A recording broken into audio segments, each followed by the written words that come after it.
কেমন আছেন আপনারা? বিসমিল্লাহির রহমানির রহিম। 1 মে 2024 আন্তর্জাতিক শ্রমিক দিবস। দুপচাচিয়া উপজেলা গৃহ ও ইমারত নির্মাণ শ্রমিক এর উদ্যোগে অধ্যকারে আলোচনা সভা, সম্মানিত সভাপতি, সম্মানিত প্রধান অতিথি, বিশেষ অতিথিগণ সহ বিভিন্ন কোম্পানির দায়িত্বশীলগণ এবং আমার সামনে মঞ্চে বসা আমার প্রাণের সাথী ভাইরা, নির্মাণ শ্রমিক ভাইরা এবং এই আলোচনা সভা যারা সশরীরে উপস্থিত হয়েছেন এবং মিডিয়ার মাধ্যমে যোগদান করেছেন, বাংলাদেশ ও প্রবাসে নির্মাণ শিল্পের সাথে সম্পৃক্ত সকল শ্রমিক ভাইদের জানাই বাংলাদেশ প্রগতিশীল নির্মাণ শ্রমিক ফেডারেশনের পক্ষ থেকে সংগ্রামী শুভেচ্ছা অভিনন্দন।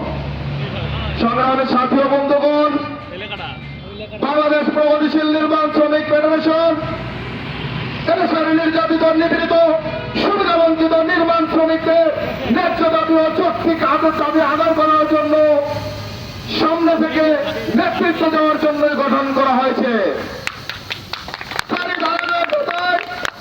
আজ এদেশের নির্মাণ শ্রমিকদের কল্যাণে 10 দফা ন্যায্য দাবি আমরা সারা দেশে 2024 মে দিবস উপলক্ষে পোস্টারিং করেছি, চমৎকারে করছে শুধুমাত্র আপনাদের জন্য।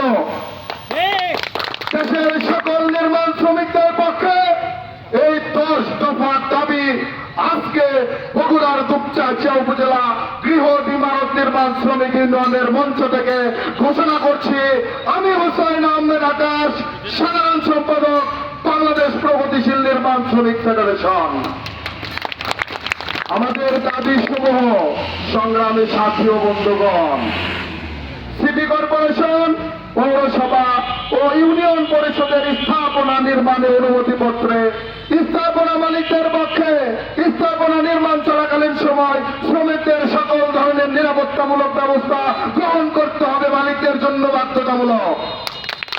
সংগ্রামী সাথী ও বন্ধুগণ, আমাদের 2 নম্বর দাবি, নির্মাণ শ্রমিকদের কর্মস্থল ঝুঁকিমুক্ত ও নিরাপদ কর্ম পরিবেশ নিশ্চিত করতে হবে। আমাদের 3 নম্বর দাবি, কর্মস্থলে দুর্ঘটনায় আহত নির্মাণ শ্রমিকদের চিকিৎসার সমস্ত দায়িত্ব এদেশের সরকারকে দিতে হবে এবং যদি কোনোভাবে স্থায়ীভাবে মৃত্যুবরণ করে রাষ্ট্রের পঙ্গু ভাতার আওতায় আনতে হবে। আমাদের 4 নম্বর দাবি, কর্মস্থলে দুর্ঘটনায় নিহত কোন নির্মাণ শ্রমিক যখন হবে, রাষ্ট্রকে কমপক্ষে 20 লক্ষ টাকা 30 দিনের মধ্যে সেই শ্রমিকের পরিবারকে দিতে হবে এবং ওই পরিবারের কমপক্ষে 8 জন সদস্যকে সরকারি চাকরির নিশ্চয়তা দিতে হবে। সংগ্রামী সাথী ও বন্ধুগণ, আমাদের 5 নম্বর দাবি, নারী নির্মাণ শ্রমিকদের কর্মস্থলে যাতায়াত ও কর্মস্থলের নিরাপদ পরিবেশ নিশ্চিত করার জন্য বিশেষ ব্যবস্থা গ্রহণ করতে হবে এবং মাতৃত্বকালীন ভাতা প্রদান করতে হবে।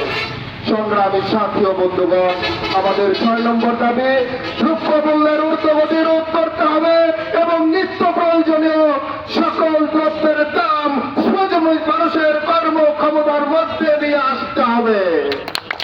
আমাদের 8 নম্বর দাবি, নির্মাণ শ্রমিকদের দক্ষতা উন্নয়নের লক্ষ্যে রাষ্ট্রের উদ্যোগে পেশাগত প্রশিক্ষণের ব্যবস্থা করতে হবে।